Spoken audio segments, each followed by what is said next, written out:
and we'll do a second round. Jeremy.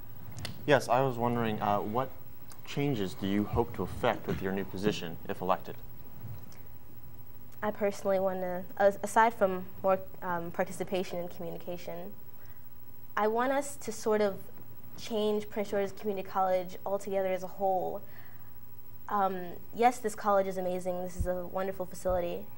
In regards to behavior and what goes on in certain areas, how people treat one another, I sort of just want to see everyone unified, as he was saying before. We're too separated. Once we become a whole, the participation will flow through, the communication will flow through. I sort of want to see an overall change in the entire college. Yes, we do have many great aspects about us. This college has a lot to offer, but it's just what we have to offer, reaching out to people. I personally just want to see more people into, I attend Prince George's Community College, I'm loving it, not just I attend Prince George's Community College and I'm here for my education. To follow up what she said, Prince George's Community College is an institute of learning. I would like to change the atmosphere and the environment of our learning setup. When I come here every day, I don't actually necessarily feel like I'm in college because of people's attitudes, the atmosphere, my surroundings.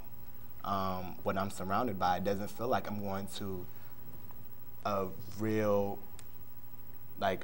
place for learning. Just everything is very positive. Everything is, you can adapt to pretty much everything.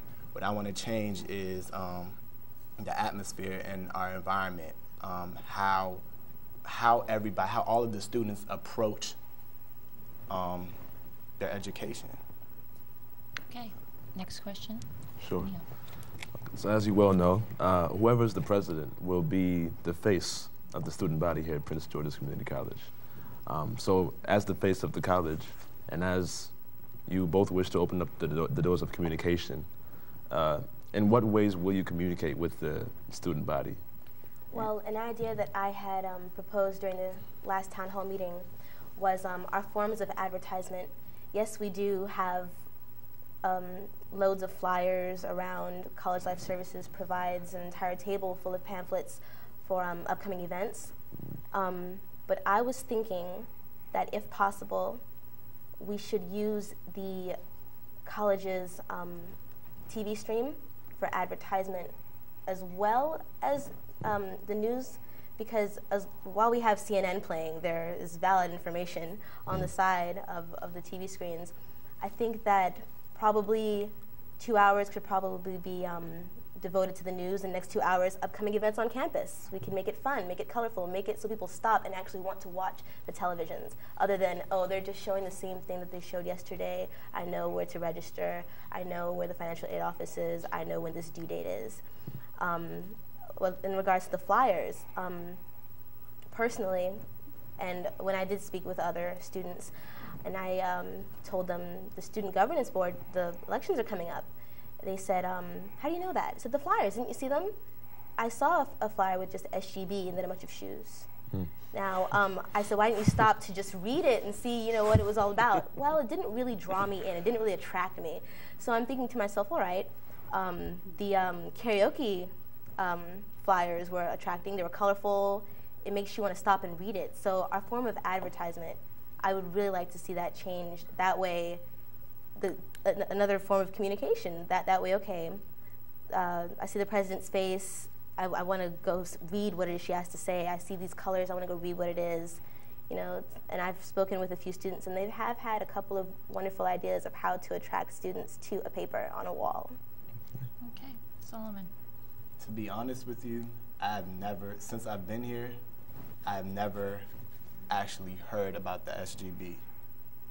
I've looked at flyers, I've looked at bulletin boards, I haven't seen it. The only way I've seen it was through my scholarship coordinator, and she actually told me about this position and thought that I should apply. So there's an issue right there. There's not enough, like what she said, advertisement, there's not enough communication, because if I said that I have never seen it before. I bet there's thousands of other students that go here that have never heard of the SGB before. So, like what she said, advertisement is one way. Communication, emailing, actually getting out there, the whole entire SGB out there, walking the halls of Prince George's Community College, shaking hands to students while they're walking by, tell them about the town hall meetings, tell them about, hey, this charity event for Haiti is coming up. We should, should come in and join us, volunteer. Tell them about what's going on, because the most powerful way of marketing and promotion is using your words. So. Thanks, Solomon. And finally, our last question, Yemi. Okay, my final question is PDA, Public Display of Affection.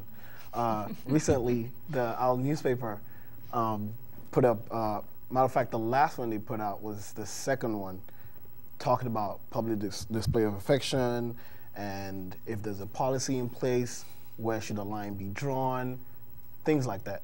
So I want to know what your take is on PDA. Where do you think the line should be drawn? What do you think should be done about it? Should anything be done about it? Well, in the student handbook, underneath the code of conduct, there is a few sentences stating certain kinds of behavior that aren't really accepted on campus, and one is lewd conduct, and I believe that PDA falls respectively under lewd conduct. I believe that PDA is all right, but I believe we should have limits, because I have seen some disturbing things on campus, and I believe that everyone has the right to express themselves, but just like any other facility, any other high school, middle school, elementary school, we should have limits as a college. Yes, we are all supposed to be adults. We are all adults. We are treated as adults. And I believe as an adult coming to a college, we should know where to stop, but just some people don't. Some people aren't there yet.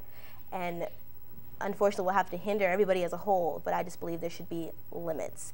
I haven't really seen anything too obscene, but mostly on top of the closed things, but I believe that we should have specific limits, not just something broad like lewd conduct. We should have specific limits stated somewhere and make sure that every student knows where to find these statements, and make sure every student knows what their limits are, what their limitations are. PDA is out there. I've seen it. You can't stop PDA, but you can restrict it. There's no way that you would be able to, like, hey, you can't do that, and yeah, you can't do that. You can put restrictions on it, and you can apply disciplinary actions to those misconducts type of things. But PDA is something that should not be taken lightly, because it can lead to other things. I've seen sexual harassment. I've seen, violence, domestic violence. It leads towards other things. So, to be honest with you, it's a situation that needs to be handled, but to stop it completely, it wouldn't happen.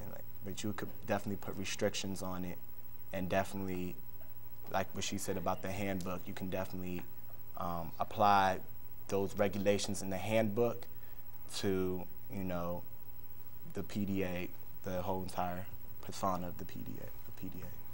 All right. Thank you.